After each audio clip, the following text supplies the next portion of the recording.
Good morning, students. This is poem time, and the poem name is Indian Weavers.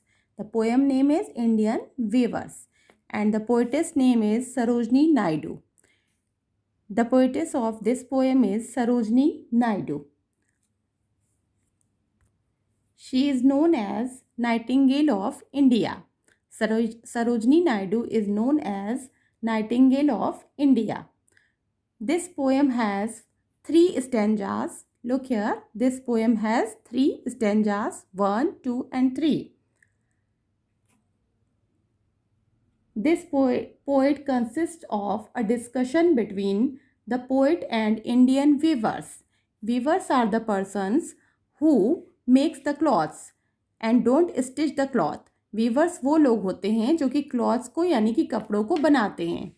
Viewers वे लोग होते हैं जो कि कपड़ों को बनाते हैं. वे कपड़ों को सिलते नहीं हैं, स्टिच नहीं करते हैं. ओके, कपड़ों को स्टिच करते हैं टेलर, पर वीवर्स जो है वो कपड़ों को बनाते हैं. They make the clothes.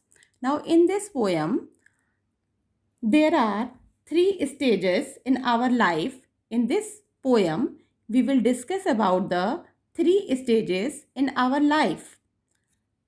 The first stage is young stage, the second stage is adulthood, and the third stage is death. The first stage is young stage. Young stage means जब एक बच्चा जन्म लेता है तो ये है यंग स्टेज. ओके, और उस समय weavers weaving at break of day. Why do you weave a garment so gay? Blue as the wing of a halcyon wild we weave the robes of a new born child. Weavers weaving at break of day. Why do you weave a garment so gay? Blue as the wing of a halcyon wild we weave the robes of a new born child. यहाँ पर जो poetess हैं poetess जो हैं वो Indian waiver से question पूछ रही हैं. Weavers weaving at break of day. Break of day का मतलब होता है कि बिल्कुल सुबह सुबह, बहुत सुबह सुबह. ब्रेक ऑफ डे का मतलब है जब सूरज निकलने वाला होता है, बहुत ही मॉर्निंग का टाइम होता है. उस टाइम पर वीवर्स जो है वो कपड़े बुन रहे हैं. तो जो पोइटेस हैं वो पूछ रही हैं कि इतनी मॉर्निंग में, अर्ली मॉर्निंग में, why do you weave a garment so gay? आप इतनी खुशी से गारमेंट क्यों बना रहे हैं? गे मीन्स होता है खुशी, हैप्पी. गे मीन्स हैप्पी यानी कि खुशी. आप इतनी मॉर्निंग में, अर्ली मॉर्निंग में बहुत खुश होकर के गारमेंट्स क्यों बना रहे हैं, क्यों वेव कर रहे हैं? Blue as the wing of a halcyon wild. और ये जो कपड़ा है वो इतना ब्लू कलर का है, बिल्कुल हेलिकॉन वाइल्ड. हेलिकॉन मीन्स होता है किंग फिशर बर्ड. ओके, जो किंग फिशर बर्ड होती है वो ब्लू कलर की होती है. ब्लू किंग फिशर बर्ड के विंग की तरह बिल्कुल ब्लू कलर का आप ये कपड़ा क्यों बुन रहे हैं? We weave the robes of a new born child. तो ये जो इंडियन वीवर्स हैं ये आंसर दे रहे हैं कि हम न्यू बॉर्न चाइल्ड यानी कि एक जो बच्चा जन्म लेने वाला है उसके लिए हम पोशाक यानी कि कपड़ा बुन रहे हैं. रोप्स मीन्स होता है कपड़ा यानी कि पोशाक. हम एक जन्म लेने वाले बच्चे के लिए, हम एक न्यू बॉर्न चाइल्ड के लिए एक पोशाक यानी कि कपड़ा बुन रहे हैं. क्योंकि ये बहुत ही खुशी का टाइम है और इसलिए हम बहुत ही खुश हैं और हम उसके लिए एक पोशाक बुन रहे हैं. Now the second stage of life is adulthood.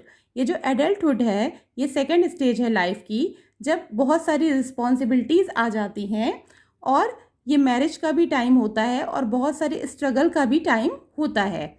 Viewers weaving at fall of night why do you weave a garment so bright.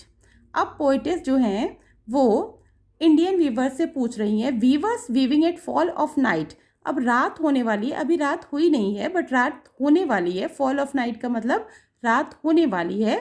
तो पोइटेस जो है वो इंडियन वीवर्स से पूछ रही हैं कि अब रात होने वाली है तो इस समय आप Y do you wave a garment so bright. इतना ब्राइट कलर का गारमेंट, इतना ब्राइट कलर का कपड़ा आप क्यों बुन रहे हैं? Like the plumes of a peacock purple and green. हम प्लूम्स मीन्स होता है टेल. पीकॉक यानी कि मोर के जो टेल होती है उसका कलर पर्पल एंड ग्रीन होता है. बिल्कुल मोर के टेल की तरह पर्पल एंड ग्रीन कलर का ये कपड़ा आप क्यों बुन रहे हैं? We weave the marriage wheels of a queen. हम रानी के शादी का जोड़ा बुन रहे हैं. जो इंडियन वीवर्स हैं वो इसका रिप्लाई करते हैं कि हम क्वीन मीन्स रानी, रानी के मैरिज का जोड़ा यानी कि शादी का जोड़ा बना रहे हैं. Weavers weaving solemn and steel. ये जो थर्ड स्टैंजा है इसमें डेथ के बारे में बताया गया है. The third stage of life is death and this is the universal truth. Weavers weaving solemn and still. Weavers जो है वो बहुत ही, सोलोमन मीन्स होता है seriously, solemn means seriously, and still means बहुत ही शांति के साथ, बहुत ही सीरियसली कपड़ा बुन रहे हैं. What do you weave in the moonlight chill. Moonlight chill का मतलब होता है अंधेरी रात. आप इतनी अंधेरी रात को, जब बहुत ही गहरी अंधेरी रात है, तो आप ये कपड़ा क्यों बुन रहे हैं, आप ये कपड़ा क्यों बना रहे हैं. White as a feather and white as a cloud. ये जो कपड़ा है बिल्कुल फैदर यानी कि पंख, पंख की तरह से वाइट है, और क्लाउड मीन्स होता है बादल, बादल की तरह बिल्कुल सफ़ेद कपड़ा आप क्यों बना रहे हैं. We weave a dead man's funeral shroud.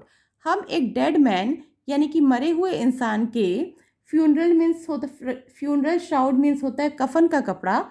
हम एक मरे हुए इंसान के कफन का कपड़ा बना रहे हैं. तो चाहे कोई भी रिलीजन हो, कफन का कपड़ा हमेशा वाइट कलर का ही होता है.